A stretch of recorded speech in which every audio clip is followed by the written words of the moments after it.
On the night of December 10th, the Mayfield Consumer Products candle plant in Mayfield, Kentucky was demolished by a tornado that reduced it to rubble. 8 workers lost their lives, but the death toll could have been higher if not for one man who pulled victims from the rubble. On the night of the deadly tornado, Sanchez was an inmate at the Graves County Jail, but on work detail at the factory. Sanchez was in the factory as it collapsed. When the building came down on him and his coworkers, Sanchez found a small hole in the rubble and crawled out. He then worked feverishly to pull victims from the rubble and provide aid to others who were trapped and injured. And he did all of this despite suffering a broken leg and cracked ribs.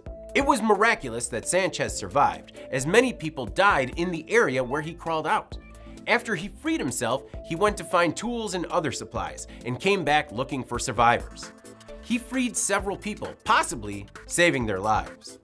During the commotion, he caught a ride to the emergency room where he received treatment and then turned himself into a state trooper at the hospital. As you can imagine, the trooper was busy and told Sanchez to just do the right thing. So Sanchez took a shuttle bus to a shelter because the jail was also lost in the tornado.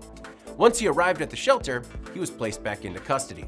Well, on February 22nd, Sanchez received the Sheriff's Meritorious Award for his heroic actions. When he received the award, he still had 7 days remaining on his sentence. He was scheduled to be released on March 1st, but didn't have a job or a place to live.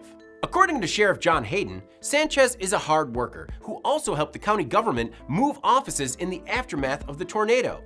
He is a very humble man, Hayden said. We wish him the best and applaud him for his sense of humanity. Sanchez was serving a year for stealing a phone. The sheriff's office is collecting donations for him to help him get back on his feet. The Mayfield Consumer Products plants will not reopen, and the survivors have filed a lawsuit for, quote, flagrant indifference, because management refused to let employees go home as the storm approached. I'm David Manti. This is IEN Now.